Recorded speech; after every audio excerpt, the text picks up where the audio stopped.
people use their laptops every day and never actually see what's going on inside them. But today we're going to take a look at this Lenovo ThinkPad i3 and check out some of the hardware that keeps it running. Right away you can see the battery, the memory, the cooling system, and the motherboard. And honestly, it's always kind of interesting to see how each computer has it together and how it works. One of the most important parts of any laptop is the cooling system. Without proper cooling, performance can suffer and components can wear out faster over time. As you see, getting access to some of these parts isn't too difficult once the laptop is opened up. That's why one of the older business laptops are still popular with people who like repairing and maintaining their own devices. Now, we're taking a closer look at the internal components and how everything's connected together and how it works. There's actually a lot going on inside in this relatively small space. Something I always find interesting is how different manufacturers design their laptops internally. Even the same laptops on the outside can even look the same on the inside, but vice versa. It can look different on the outside and the same on the inside. It could all look however they made it. And this gives you a better look at some of the hardware that most users never get to see.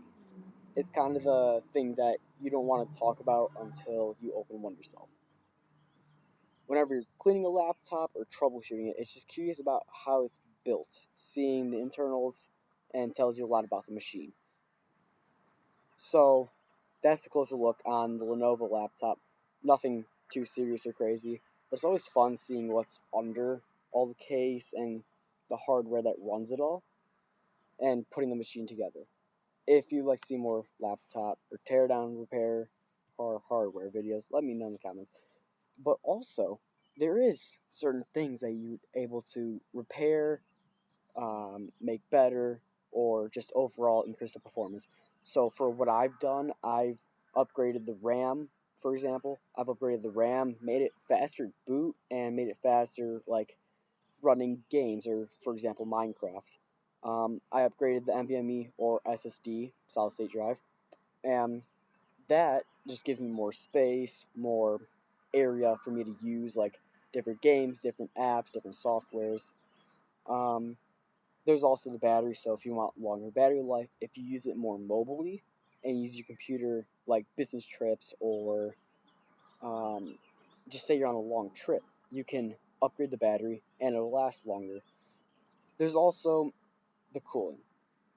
There's the fan in the factory computer can be good for most things, but can also decrease your performance at a certain point. The i3 does get really hot sometimes, and a bigger fan or a bigger heatsink could help with the cooling and thermal dissipation of the CPU. And also, the motherboard could also get pretty hot because, well, it's doing a lot. So, that's all for it, and that's the quick overview of the ThinkPad i3.